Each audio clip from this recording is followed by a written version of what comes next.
Are you a medical student and you're just about to begin your clinical rotations, or you're currently doing your clinical rotations and the mental and physical exhaustion of it all is just too much for you to bear? I need you to watch this video to the end. I'm going to show you some things to help you get the most out of your clinical rotations, to help you ace your clinical rotation. Hi guys, welcome back to the channel. If you're new here, hi, I'm Dr. NGM, Dr. Njaku Gloria Martins, NGM for short. Yeah, and I'm a medical doctor living, working in Nigeria. I'm currently doing my housemanship. If you're new here, yeah, I'm doing a series titled 52 Weeks of Housemanship, and this is my week 29. Yeah, I'm currently doing my obstetrics and gynecology posting. Yeah, I've spent up to 6 weeks now, yeah, in the ONG, and it's been quite a journey. I love it here. But that's by the way. In this video, I'm going to be sharing with you some things to help you get the most out of your clinical rotation. I see medical students, I see a lot of them, and there's just this aura of maybe tiredness, and it takes me back to when I was in medical school. And I understand you're currently doing your clinical rotations and it can be overwhelming. It can be both physically and mentally draining. So yeah, I know it can be a lot here, but then I'm going to help you get the most out of clinical rotations with this couple things. The first thing I need you to know is that you need to have an expectations before coming to clinical rotation. Yes, you need to have an expectation. You don't just leave your house and be like, okay, I'm coming for clinical rotation today, so whatever it is the teachers, they fine and good. Yes, it can get to that point where maybe you're not so interested in learning anymore and all of that. Well, if you're at that stage, you need to do a self re-evaluation. But then for you that have made up your mind to come out of your house to come for clinical rotation, to come and spend time in the hospital, you need to have an expectation. So expectation can be, what exactly do I want to learn today? So if you're doing your obstetrics and gynecology posting, tell yourself, maybe I want to know how to do a full obstetrics examination. I want to learn how to do a full clinical obstetrics examination. So that might be the only thing you learn for that day.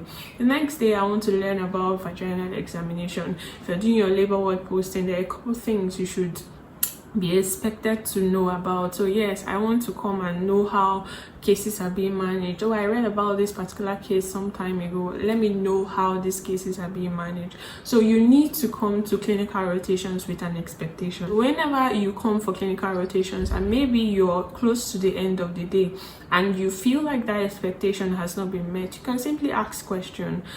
Whoever it is you're doing your round of clinic with, or consultants, senior reg, whomever, to throw more light on a particular thing or to help you to know that particular thing. So, or maybe when you come for clinical rotation, you might just reach out, this is what I want to learn today, so that the person would know that, okay, you have something in mind. Sometimes you come for clinical rotations and your consultant will be like, so what do you want to learn today?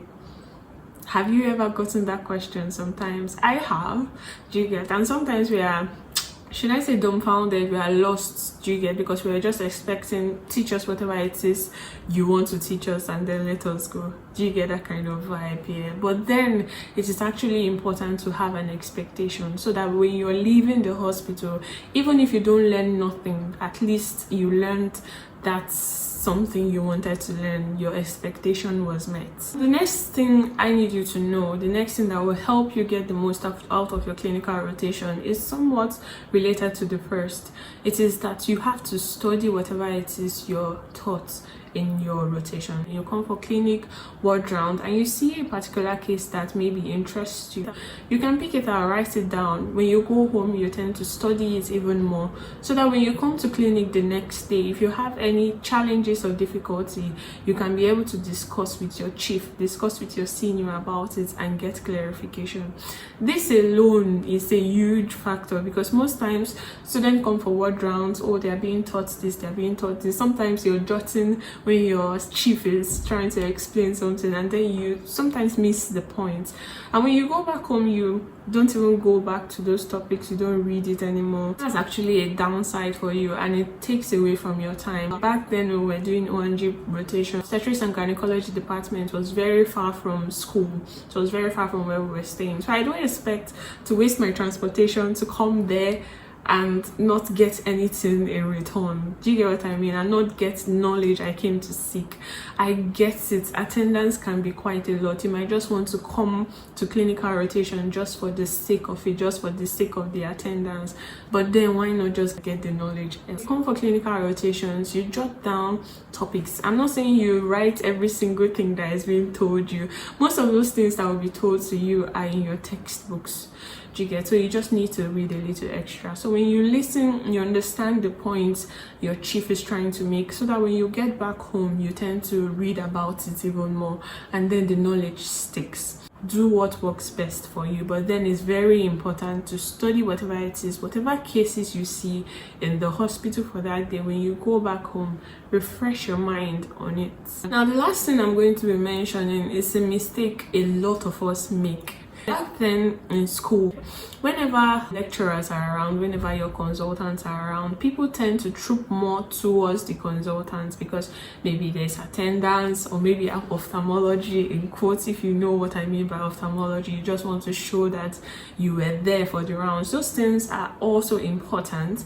But then if you're a knowledge seeker, it may not be all the time, maybe once in a while, the people to meet are your senior regis, those people that just finished their part 1 or they are preparing for their part 2 examinations. Those are the people that would gladly bring out their time to teach you even more. A few consultants back then in schools willing to organize tutorials for us after clinic and teach us even more. We had very few consultants, but you see those your senior regis, those people that are preparing for examinations, they need to talk, they need to discuss. So it would be a thing of joy for them if you've been showing signs of interest for you to approach them and ask that a particular topic be discussed. I so much appreciate our senior reg in my unit currently because he takes his time to teach students. Sometimes he tells them, okay, come and do this particular examination. Yes, if you attend clinical rotations, if you attend clinics, if you attend your ward rounds, I'm sure you can be able to pick up 1 or 2 things that will enable you to pass your examinations. Now, the last thing I'm going to say here is that you learn from everyone. You can learn from your classmates, you can learn from your friends. Now, you cannot be at every place at the same time. So you can be in clinic and something else is happening in the ward rounds. Do you get? You can try as much as possible to be available for most of those cases, for most of the things happening. But then if you can't, always try to ask your classmates what was taught here, what happened here. Do you get? Those things help keep you informed in order to help you to improve as the day go by. I'm sure if you put these things into consideration, if you put them into practice, you come for a particular rotation, you have a notebook where you write down the topics that are being taught, and then when you go home you study about it, you improve on that knowledge. I'm sure you'll be able to get the most out of your clinical rotation. Clinical rotation is not the time for you to while away your time. There is no time to while away in medical school actually. So yes, every time counts, except for the time when you want to rest. Actually, rest is important. So yes, I'm sure this video was very much helpful to you. It would delight me to see medical students succeed in medical school and become even very much effective and proficient doctors.